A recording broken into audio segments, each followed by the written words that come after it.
Hello meet mister Mithun. நான் தான் Mithun's podcast சேனலுக்கு உங்களை வரவேற்கிறேன். இது இன்றைக்கி அந்த கவின் நியூஸ் நம்ம கேள்விப்பட்டோம் இல்லையா? நானும் இப்போ ரீசெண்டாக நிறைய மீம்ஸ்லாம் பார்த்தேன். அதுக்கப்புறம் என்ன தான் நடந்துச்சு அப்படின்ட்டு கொஞ்சம் ஓவராலாக இந்த டீட்டெயில்ஸ்லாம் கலெக்ட் பண்ணுவோம்ல, நார்மலாக யூடியூப் சேனலில் பார்த்து தெரிஞ்சுப்போம். அந்த மாதிரி நானும் அதை தெரிஞ்சுக்கிட்டேன். இது ஒரு இன்ஃபர்மேட்டிவான சேனல் கிடையாது. ரெகுலராக பார்க்குறவங்களுக்கு தெரியும். ஃபஸ்ட்டு டைம் புதுசாக வந்திருந்தீங்க அப்படின்னா பர்ஸ்பெக்டிவ்ஸ் நார்மலாக நாங்கள் பேசுவோம், ஜாலியாக டிஸ்கஸ் பண்ணுவோம். அந்த மாதிரி இருக்கக்கூடிய ஒரு சேனல் தான். ஸோ இன்ஃபர்மேட்டிவாக நான் நிறைய விஷயங்கள் சொல்ல போகிறது கிடையாது. அவங்க இப்படி இருந்தாங்க அப்படி இருந்தாங்க அப்படின்னு சொல்லிட்டு அதை பற்றின என்னோட பெர்ஸ்பெக்டிவ் என்ன, நான் அதை எப்படி பார்க்குறேன் அப்படின்ட்டு நார்மலாக பேசக்கூடிய ஒரு சேனல் தான்.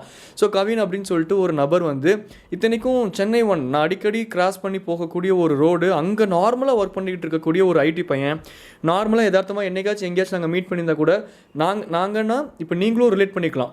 மீட் பண்ணியிருந்தீங்கன்னா கூட நீங்கள் ரொம்ப இயல்பாக ஃப்ரெண்ட்ஸாக இருக்கக்கூடிய ஒரு டீசெண்டான, டிக்னிஃபைடான, எஜுகேட்டடான ஒரு நார்மல் ஐடி கம்பெனியில் ஒர்க் பண்ணுற, எந்த விதமான கயாட்டிக்கும் இல்லாமல், ப்ராப்ளம்ஸ்லாம் இல்லாமல் ரொம்ப யதார்த்தமான அழகான வாழ்க்கையை வாழக்கூடிய ஒரு நல்ல பையன். சிம்பிளாக லைஃப் ஸ்மூத்தாக போயிட்டு இருந்திருக்கு.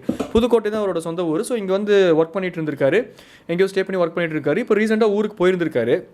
அங்கே அவங்க ஒரு பொண்ணை லவ் பண்ணிட்டு இருந்திருக்காங்க, ஃப்ரம் ஸ்கூலோ காலேஜோ.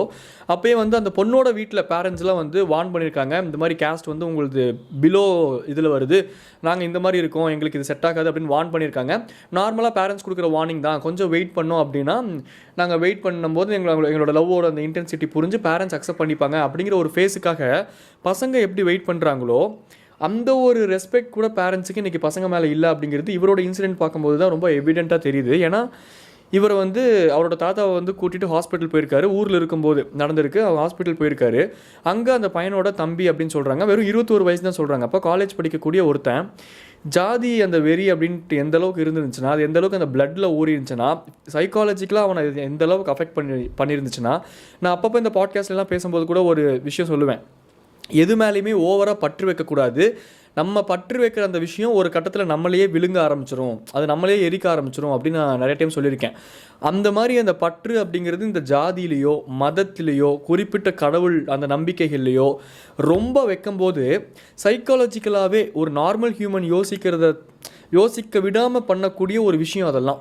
அதில் ரொம்ப பற்று வச்சு சக மனுஷனாக மதிக்காமல் நம்மளை சுற்றி நடக்கிற நல்ல விஷயங்களை நார்மலாக யதார்த்தமாக வாழாமல் ஒரு வாழ்க்கைக்குள்ளே போய் சிக்கிக்கிறோம். நம்மளை கர்ஸ் பண்ணிக்கிற மாதிரி ஒரு விஷயத்தை பற்றின புரிதல் இருக்கணும் நமக்கு. அந்த விஷயத்து மேலே நம்ம பற்று வச்சு அதை பிடிச்சி தொங்கிக்கிட்டு இதுதான்டா வாழ்க்கை, இதை தாண்டி வாழ்க்கையே கிடையாது அப்படிங்கிற மாதிரி ஒரு ஸ்டாண்ட் எடுத்தோம்னா இந்த மாதிரியான விஷயங்கள் தான் அது லீட் பண்ணுது.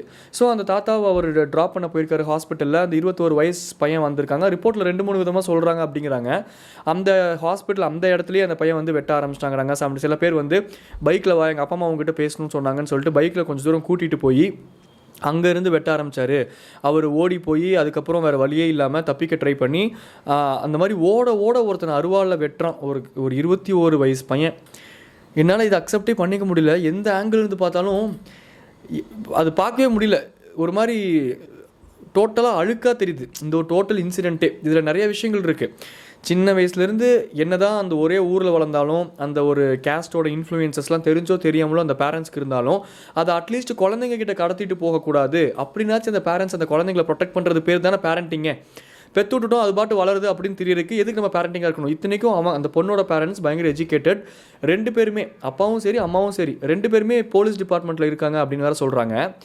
பிரச்சனை வந்தால் போலீஸ்கிட்ட போகணும் அப்படிங்கிற காலம் போய் இன்றைக்கி போலீஸை பார்த்தாலே பிரச்சனையும் அப்படின்னு பயப்படுற அளவுக்கு பொதுமக்கள் கிட்ட இந்த மாதிரியான சில விஷயங்கள்லாம் கொண்டு போய் சேர்த்துருது. என்னதான் இப்போ போலீஸ் டிபார்ட்மெண்ட்டில் ரொம்ப நீதி நேர்மையெல்லாம் ஃபாலோ பண்ணக்கூடிய, யதார்த்தமாக இருக்கக்கூடிய நம்ம ஒரு பவரில் இருக்கோம். ஆனால் அந்த பவரை பக்கத்துத்தன்மையாக யூஸ் பண்ணக்கூடாது. எண்ட் ஆஃப் தி டே நம்மளும் நார்மல் மனுஷங்க தான் அப்படின்னு பேசிக் ஃபிலாசபி தெரிஞ்சவங்க என்ன தான் போலீஸில் இருந்தாலும் ஒரு கட்டத்துக்கு மேலே அந்த பவர் மைண்டை இன்ஃப்ளூயன்ஸ் பண்ணும்போது எந்தெந்த விஷயங்கள்லாம் நம்ம அவங்களோட மைண்டை இன்ஃப்ளூயன்ஸ் பண்ணியிருக்கோ அந்தந்த விஷயங்களுக்கு இந்த பவரை வச்சு முட்டு கொடுக்குறது.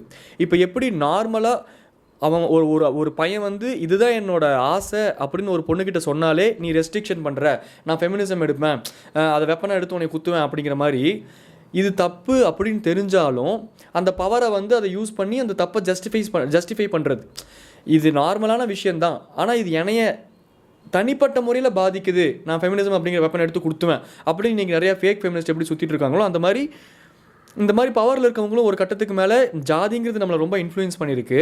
சரி நம்ம எந்த எக்ஸ்டென்ட் வேணாலும் போகலாம் அதுக்காக, ஏன்னா நம்மக்கிட்ட தான் பவர் இருக்கே. இந்த மாதிரி அந்த பவருக்கு இம்பார்ட்டன்ஸ் கொடுத்து அவங்களோட இன்ஃப்ளூயன்ஸை ஜஸ்டிஃபை பண்ணுறது. நார்மலாக பொதுவாக எம்பத்திங்னு ஒரு வார்த்தை இருக்குது, அடுத்தவங்க ஷூஸ்லேருந்து பார்க்குறது. அந்த பையன் கீழ் ஜாதியாக இருக்கலாம் இவங்களோட பார்வையிலேருந்து, பட் அந்த பையன் வந்து படித்தவன், கஷ்டப்பட்டு சின்ன வயசில் பெற்று தாளாட்டி சீரூட்டி நீங்கள் உங்கள் பொண்ணை எப்படி அவங்க எப்படி அவங்க பொண்ணை வளர்த்தாங்களோ அதே மாதிரி தான் அந்த பையனையும் வளர்த்துருப்பாங்க. அந்த மாதிரி கஷ்டப்பட்டு ஒருத்தனை படிக்க வச்சு, இத்தனைக்கும் அவங்க வந்து சோகால் இவங்க பார்க்குற பார்வையிலேருந்து சொல்கிறேன், அந்த லோ கேஸ்ட் அப்படிங்கிற மாதிரி ஒரு டேர்மாலஜிக்குள்ளே வராங்கல்ல. அப்படி இருக்கும்போது இந்தியாவோட யதார்த்தமான உண்மையை நம்ம பார்த்தோம் அப்படின்னா, அந்த ரொம்ப கீழே இருக்கவங்க ரொம்ப கஷ்டப்பட்டு ரொம்ப எஃபோர்ட் போட்டு மேலே வந்தாங்க. இன்னும் கவர்மெண்ட் சைடில் கொஞ்சம் அவங்களுக்கு சப்போர்ட் பண்ணனால அவங்க மேலே வர ட்ரை பண்ணுறாங்க. அப்போது இவங்களை விட ஒரு படி எக்ஸ்ட்ராவே இவங்க வந்து கஷ்டப்பட்டுருப்பாங்க, அந்த பையனை படிக்க வைக்கிறதுக்கு ரொம்ப கஷ்டப்பட்டுருப்பாங்க. ஆனால் படிக்க வச்சு அந்த ஒரு சிக்கலுக்குள்ளே இருந்து அந்த ஜென்ரேஷன் பிரேக்கராக அந்த பையனை பார்த்துருப்பாங்க. என் பையன் படிச்சிட்டான், நாங்கள் எப்படி வேணாலும் இருந்துட்டு போகிறோம், என் பையன் படிச்சிட்டான், இன்றைக்கி லேக்ஸ் கணக்கில் சம்பாதிக்கிறான், நாளைக்கு பணம் இருக்க பத்தும் செய்யும். என்றைக்குமே நீங்கள் ஒன்று கவனிச்சிங்கன்னா, நல்லா கவனிச்சு பாருங்கள், நல்லா கொட்டி பணம் இருந்துச்சு அப்படின்னா அவங்ககிட்ட நீ எந்த மதம் எந்த கேஸ்ட் இந்த கேள்வியே அவங்ககிட்ட வராது.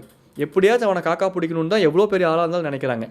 ஸோ என்னோடய பையன் நாளைக்கு நல்லா சம்பாதிக்க ஆரம்பிக்கிறான், இந்த ஒரு ஜாதி இதுக்குள்ளெல்லாம் நாங்கள் சிக்காமல் நாளைக்கு என்னோடய ஜென்ரேஷனல் கேர்ஸையே என்னோடய பையன் உடச்சிட்டான் அப்படின்ட்டு ஒரு பையனை வளர்த்தி ஆளாக்கி அவனை ஐடி கம்பெனிக்கு வேலைக்கு அனுப்பிச்ச இடத்துல லவ் பண்ணிட்டாங்கிற ஒரே காரணத்துக்காக உங்களுக்கு வந்து என்னோட இன்ஃப்ளூயன்ஸ் வந்து கேஸ்ட் இன்ஃப்ளூயன்ஸ் வந்து என் மைண்டை விட்டு போகலை. இப்போ இதுக்கு நான் ஒரு சொல்யூஷன் தேடணும். என் பொண்ணு லவ் பண்ணுறாங்கிற அதுக்கு நான் ஒரு சொல்யூஷன் தேடணும் அப்படின்னா எந்த எக்ஸ்டெண்ட் வேணாலும் போகலாம். உயிர் எடுக்கிற எக்ஸ்டெண்ட்டுக்கு போகிறது தான் தப்பு அப்படிங்கிறேன். என் பொண்ணை கூட்டிகிட்டு நான் வேறு ஊருக்கு போகிறேன், இல்லை நான் டோட்டலாக என் பொண்ணுக்கு அவசர அவசரமாக வேறு மேரேஜ் பண்ணி வைக்கிறேன் அப்படிங்கிறதுமே ஒரு ஆங்கிளில் தப்பாக இருந்தாலும் இந்த எக்ஸ்டெண்ட்டுக்கு கேவலமாக போகிறக்கு அது கூட end of the day at least இந்த பையனோட உயிராட்சி இருக்கும்ல. இப்போ அது நம்ம நார்மலாக சொல்லிட்டு போயிடுவோம் டக்குன்ட்டு, அது ஒரு பையனோட உயிர், அவன் லவ் பண்ணால் இந்த மாதிரி ஆணவ கொலை பண்ணிட்டாங்கன்ட்டு டக்குன்னு ஒரு குட்டி ஒரு செய்தியாக மட்டும் நம்ம காதுக்கு வருது. அவனோட ஷூஸ்லேருந்து நீங்கள் யோசிச்சு பாருங்கள், அவங்க ஃபேமிலியோட ஷூஸ்லேருந்து யோசிச்சு பாருங்கள். இறந்தது லவ் பண்ண ஒரு பையன் கிடையாது, ஒரு ஜென்ரேஷனல் கேர்ஸை உடச்சிக்கிட்டு இருந்த ஒருத்தன் எங்கேயோ ஏதோ ஒரு ஊரில் பிறந்து சென்னைக்கு வேலைக்கு வந்த எவனோ ஒருத்தனுக்கு ரேண்டமாக ஒரு நல்ல ஃப்ரெண்டு இறந்துட்டான். ஒரு தாய்க்கு அவங்களோட மூத்த பையன் இறந்துட்டான். ஒரு தாய்க்கு ஒரு பையன் லிட்ரலாக அவங்களோட காலம் முடிகிறக்குள்ளே அவங்க கண்ணு முன்னாடி இந்த விஷயத்த பார்க்குறாங்க அப்படின்னா she is literally living in ஹெல்லுன்னு அர்த்தம். ஒரு தாய்க்கு இதை விட மோசமான ஒரு விஷயமே நடந்துட முடியாது. அந்த தாயை பற்றி யோசிக்கல. ஒரு அப்பாவுக்கு ஒரு பையன் இறந்துட்டான், நாளைக்கு ஒரு நல்ல ஹஸ்பண்டாக ஏதோ ஒரு பொண்ணுக்கு எங்கேயோ ஒரு மூலையில் நல்லபடியாக வாழக்கூடிய ஒரு நல்ல மனுஷன் இறந்துட்டான். எப்படி இன்னமும் இந்த ஒரு கேஸ்ட் இன்ஃப்ளூயன்ஸ் இந்த எக்ஸ்டெண்ட்டுக்கு கொண்டு போகுது அப்படிங்கிறத என்னால் புரிஞ்சிக்க முடியல. சில விஷயங்கள் அந்த டவுன் சவுத் போக போக போக அந்த ரீஜியன்ஸுக்கு தகுந்த மாதிரி அந்த ஒரு குறிப்பிட்ட அந்த ஒரு கேங்காக அவங்க இருப்பாங்க. அப்போ தெரிஞ்சோ தெரியாமலோ அவங்களுக்கு அது இன்ஃப்ளூயன்ஸ் ஆகும். இது வந்து யதார்த்தமான உண்மை. ஆனால் அதை நம்ம எப்படி பர்சீவ் பண்ணுறோன்னு ஒன்று இருக்குல்ல. சரி, நாங்கள் தான் பழைய ஆட்கள், நாங்கள் எப்படியோ போயிட்டு போகிறோம், என் பசங்களுக்கு வந்து கேஸ்டெல்லாம் இல்லை அப்படின்னு சொல்லி கொடுத்து வளர்த்துற அளவுக்கு எனக்கு அறிவு இல்லை அப்படிங்கிற ஒரு ஸ்டாண்டுலேயே அந்த பேரண்ட்ஸ் இருக்காங்கன்னு வச்சுப்போம். ஆனால் கேஸ்ட்டுக்காக இந்த எக்ஸ்டெண்ட் வரைக்கும் போகக்கூடாதுடா, அப்படி பண்ணுற நீ ஒரு தற்கூரி அப்படின்னு சொல்லி கொடுத்து வளர்த்திருக்கணும்ல. அதுதானே ஒரு நல்ல பேரண்டிங் அழகு. இதுக்குள்ளே எனக்கு இவ்வளோ விஷயங்கள் தோணுது. இப்போ ரீசெண்டாக நான் ஒன்று படித்தேன், அது எந்த அளவுக்கு உண்மைன்னு கூட எனக்கு தெரியல.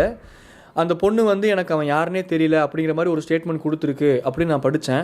அந்த பொண்ணோட ஷூஸ்லேருந்து பார்க்கும்போது அந்த பொண்ணு கண்ணுலேருந்து எல்லாமே அந்த பொண்ணு அப்படி ஒரு ஸ்டேட்மெண்ட் கொடுத்துருந்தாங்க அப்படின்னால் அவங்கக்கிட்ட மிஞ்சி இருக்கிறது உசுறு கிடையாது. அந்த பொண்ணு உடம்பு ஃபுல்லாக பயம்தான் ஓடிக்கிட்டு இருக்கு. ஏன்னா அந்த பொண்ணோட ஷூஸில் அந்த ஹீட் ஆஃப் த மொமெண்ட்டில் இருந்து நீங்கள் யோசிச்சு பாருங்கள், தான் லவ் பண்ண ஒரு பையனை என் தம்பி என் ஃபேமிலியே சேர்ந்து கொண்டுட்டாங்க, அவங்களுக்கு என்னைய கொள்றதுக்கு ரொம்ப நேரம் ஆகாது. அந்த ஒரு பயம் அந்த அந்த ஹீட் ஆஃப் த மொமெண்ட்டில் இருக்கும்போது, ரெண்டாவது ரொம்ப சில பெண்கள் தான் அந்த புரட்சி தன்மையாக மாறுவாங்க.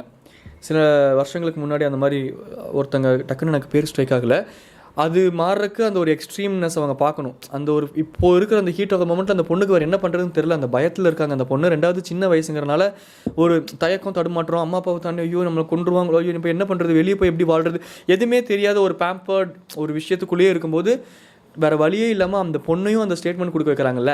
அந்த பொண்ணு எப்படி இந்த ஸ்டேட்மெண்ட் கொடுக்கலான்ட்டு நம்ம அவங்கள திட்டாமல் அந்த பொண்ணோட பாயிண்ட்லேருந்து நீங்கள் கொஞ்சம் யோசிச்சு பாருங்கள். லவ் பண்ண ஒரு பையனை சாகடிச்சது மட்டும் இல்லாமல் என்னையும் இப்படி ஸ்டேட்மெண்ட் கொடுக்க வச்சிட்டிங்களே அப்படின்னு அந்த பொண்ணுக்குமே அவங்க ஃபேமிலி மேலே அந்த ஒரு வெறுப்பு இருக்கலாம்.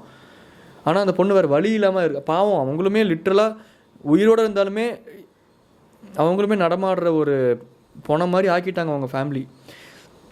நீ யோசிச்சு பாருங்கள், ஒரு சின்ன ஒரு ஃப்ராக்ஷன் ஆஃப் செகண்ட்ஸில், ஃப்ராக்ஷன் ஆஃப் மினிட்ஸில், மேட்ரு ஆஃப் மினிட்ஸில் பண்ணக்கூடிய ஒரு விஷயம் ஒரு ஃபேமிலி இப்படி இந்த அளவுக்கு பாதிக்குதோ, இப்போ இந்த பையனை வந்து சிறுவர் சீர்திருத்த பள்ளியிலையோ நார்மலாகவே அந்த கேஸ்லாம் ஃபார்ம் பண்ணி அவங்க அப்பா அம்மாவே பார்க்க முடியாது, இவனோட லைஃப் போயிடுச்சா, இனி வாழ்க்கை முழுக்க அவங்க அப்பா அம்மா அந்த பொண்ணோட கண்ணுக்கு அப்பா அம்மாவாகவே தெரிய மாட்டாங்க.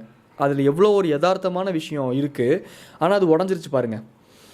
எவ்வளோ தவறுகள் பண்ணாலும், எவ்வளோ குட்டி குட்டி நகி நசுக்குன்னு சண்டை சச்சரவுலாம் இருந்தாலும், ஒரு குடும்பத்தில் ஒரு அம்மா அப்பாவாக தான் எல்லா குழந்தைகளும் பார்ப்பாங்க. அம்மா அப்பாவும் அப்படி பார்க்கணுன்னு தான் விரும்புவாங்க. ஆனால் இனி என்ன நடந்தாலும் ஜென்மத்துக்கும் அந்த அம்மாவையும் சரி அந்த அப்பாவையும் சரி அந்த பொண்ணுனால யதார்த்தமாக அம்மாவாகவும் அப்பாவாகவும் தம்பியாகவுமே பார்க்க முடியாது. அந்த பொண்ணுக்கு ஒரு நரக வேதனையை கொடுத்துட்டாங்க. அந்த பையனுக்கு கொடுத்ததுக்கு சமமாக அந்த பொண்ணுக்கும் கொடுத்துட்டாங்க அவங்க ஃபேமிலியாகவே சேர்ந்து. அப்போ எதுக்கு ஃபேமிலின்னு பில்ட் பண்ணணும்? நீங்கள் படிக்கணும், ஒரு போலீஸ் துறை அப்படிங்கிற ஒரு தருணத்தில் இருக்கணும், லிட்ரேட் பீப்புளுங்கிறீங்க. இன்றைக்கும் தமிழ்நாட்டில் உட்காந்து இதை பற்றி நம்ம பேசுகிற மாதிரி தான் இருக்குது. ஐயோ, இதெல்லாம் கேட்கும்போது சின்ன வயசில் அந்த விவரம் தெரியாத வயசு அப்படிங்கிற ஒரு மாதிரி நியூஸாக இருந்துச்சு. இப்போ நமக்கு பக்கத்துலேயே நடக்குது, நம்ம ஏஜ் குரூப்பில் இருக்கிற ஒருத்தங்களுக்கு நடக்குது, நார்மலாக நம்ம ஃப்ரெண்டுக்கே இந்த மாதிரி நடக்குது. அப்படிங்கும்போது இதெல்லாம் பயமாக இருக்குது. நாங்கள் உன்னை சமாதானத்துக்கு தான் பேசுகிற கூட்டிகிட்டு போய் லிட்ரலாக நீங்களாம் கேங்காக இருக்கிற ஒரு இடத்துல உங்கள் வீரத்தை காட்டுறேன், மீசியை முறுக்கி விட்டுட்டு அவனை வெட்டுறதெல்லாம் இது எந்த இடத்துலையும் ஆம்பளத்தனமே இல்லை. இதெல்லாம் மீசையை மட்டும் வச்சுருக்கனால ஒருத்தன் இங்கே ஆம்பளை ஆயிட மாட்டான். அது ஏன் புரிய மாட்டேங்குது இவனுங்களுக்குன்னு புரியல. பெத்த குழந்தைங்களே சாகடிக்கிறதுக்கு ரெடியாக இருக்காங்க. பெத்த குழந்தை வேற ஒருத்தனை மேலே லவ் பண்ணிருச்சு, அவன் நம்மளோட கீழே கேசுனா நீ எல்லாம் ஒரு ஆளாங்கிற ஒரு மெதப்புலேயே அவனோட உயிரை மாய்க்கிற அளவுக்கு இவன் மஞ்ச மாய்க்கானா இருக்கானுங்க. கேட்டால் லிட்ரேட் பீப்புளுங்கிறானுங்க. பெத்த பொண்ணு டார்ச்சர் அனுபவிச்சாலும் நீ டார்ச்சர் அனுபவிச்சாச்சு அந்த ஒருத்தன் கூட தான் நீ வாழணும் அப்படின்ட்டு அந்த பொண்ணு சூசைட் பண்ணுற அளவுக்கு மென்டல் ரீதியாக அந்த பொண்ணு டார்ச்சர் அனுபவிச்சு அந்த பொண்ணு இறந்து போனதுக்கப்புறமும் நான் பெருமை தான் படுறேன், என் பொண்ணு ஒருத்தின் வாழ்ந்தா அப்படிங்கிறாங்க பேரண்ட்ஸு. என்னால் அக்செப்டே பண்ணிக்க முடியல. டீசெண்டாக இந்த நாட்டை விட்டு கிளம்பி எங்கேயாச்சும் போய், நான்லாம் பேட்ரியாட்டிக், நான் என் வாயிலேருந்து இதெல்லாம் வரும்னு நான் எதிர்பார்க்கவே இல்லை சீரியஸாக. ஜனகன மனகனன்னு தேட்டரில் படம் போதும்போது எல்லாம் எந்திரிச்சு நிற்கல அப்படின்னாலும் எனக்கு சுருக்குன்னு கோவம் வரும். எந்திரா ஏன்டா, ரூல்ஸ் என்னமோ போட்டோம், அரசியல்வாதிகள் என்னமோ புழுத்திட்டு போட்டோம். ஆனால் இப்போ நிதர்சனமான உண்மை என்ன? இங்கே ஆந்தம் ப்ளே ஆகுது, இந்தியன் ஆந்தம். அப்போ உனக்கு எந்திரிச்சு நிற்கிறதுக்கு என்ன வலிக்குது? அப்படி என்ன ஒரு பேட்ரியாட்டிசமே இல்லாமல் அந்த வீட்டுக்குள்ளேயே நீ வாழ்ந்துக்கிட்டு அந்த வீட்டை அவமதிப்ப அப்படிங்கிற என்ன உனக்கு அப்படி என்ன ஆட்டிடியூடு? நீ அவ்வளோ பெரிய புளுத்தில எந்திரிச்சு நில்றா அப்படின்லாம் நான் தேட்டரில் போய் சொன்ன அளவுக்கு நான் பேட்ரியாட்டிக்கான ஒரு ஆள் தான். ஆனால் உண்மையிலுமே இந்த நாட்டில் இருக்கிறதுக்கெலாம் வேறு எங்கேயாச்சும் நாட்டில் இருக்கிறது எவ்வளோ மேல் அப்படிங்கிற மாதிரி இந்த நாட்டை கட்டி ஆள்றோம் அப்படிங்கிற பேரில் ஆளக்கூடிய இந்த அரசியல்வாதிகள் பண்ணுற பன்னாட்டுத்தன்மையிலையும் அவங்க பார்க்குற ஃபேவரிசம்லையும் நாட்டு மேலேயும் எல்லாத்து மேலேயும் ஒரு வெறுப்பு வந்துடுது இங்கே இருக்கக்கூடிய மக்களுக்கு. அதாவது இப்போ எப்படி ஆயிடுச்சுன்னா, 2 பேருமே போலீஸு, எங்களுக்கு பவர் இருக்குது, எங்களுக்கு நல்ல காசு இருக்குது, இருக்கிற சொத்தையாச்சும் விற்று எங்கள் மானத்தை காப்பாற்றுவோம் அப்படின்ட்டு இருக்கிற மானத்தையே கெடுத்துக்கிறீங்க நீங்கள்லாம். பெரிய மனுஷத்தனம் அப்படின்னு நினச்சிக்கிட்டு, இதுதான் ஆம்பளத்தனம், இதுதான் எங்கள் கேஸ்ட்டுக்கான கெத்துன்னு நினச்சிட்டு நிறைய பேர் இங்கே அப்படி இருக்காங்க. எண்ட் ஆஃப் த டே உண்மையான அப்போது எங்கேயோ ஒரு பெரிய மிஸ்டேக் இருக்குது இந்த எஜுகேஷன்லையா, இல்லை பேரண்ட்ஸ் சொல்லி கொடுக்குற தவறிடுறாங்களா? ஒரு கட்டத்துக்கு மேலே பேரண்ட்ஸாகவே இருந்தாலும் அவங்க சொல்லக்கூடிய கருத்துக்கள் நம்ம வாழ்க்கைக்கு அக்செப்ட் ஆகுதா இல்லையா அப்படின்ட்டு ஒருத்தன் சொந்த புத்தியை யூஸ் பண்ணுறானா இல்லையா, எனக்கு எதுவுமே புரிய மாட்டேங்குது. இதுக்குடா அப்புறம் உங்களுக்குலாம் சொந்த புத்தி இருக்குது, என் பேரண்ட்ஸ் சொல்கிறதான் உசிதம் அப்படின்ட்டு உங்கள் பேரண்ட்ஸ் உங்களை பொம்மையாட்டம் ஆட்டுற மாதிரியே நான் ஆடுவேன் அப்படின்னா நீங்களாம் இப்போ எந்த ஆங்கிளில் ஆம்பளைகளாக இருப்பீங்க?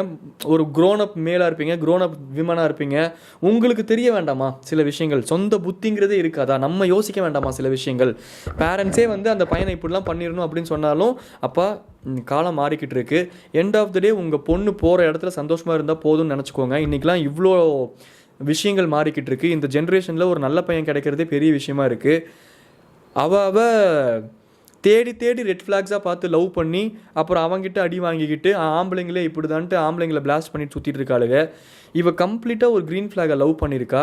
சரி, எண்ட் ஆஃப் த டே இந்த கேஸ்ட்டுங்கிற ஒரு விஷயம் உங்களுக்கு வாழ்க்கை ஃபுல்லாக உறுத்தும், வேண்டவே வேண்டாம், நீங்கள் ஸ்ட்ராங்காக இருக்கீங்களா? ஆனால் இந்த எக்ஸ்ட்ரீமாக நீங்கள் முடிவெடுக்கிறது ரொம்ப பெரிய தப்பு அப்படின்ட்டு ஒரு பேரண்ட்ஸுக்கு நீங்கள் பேரண்டிங் பண்ண வேண்டிய வயசு வந்துருச்சுல. 21 வயசில் ஒரு பையன், 18 டீன் ஏஜ் கூட இல்லை.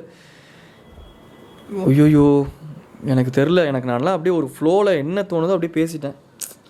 நீங்கள் என்ன நினைக்கிறீங்க அப்படிங்கிறத கமெண்ட்டில் சொல்லுங்கள்.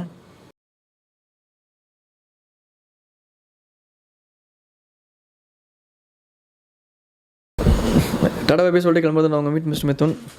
டாடா பை டாடா பாய்.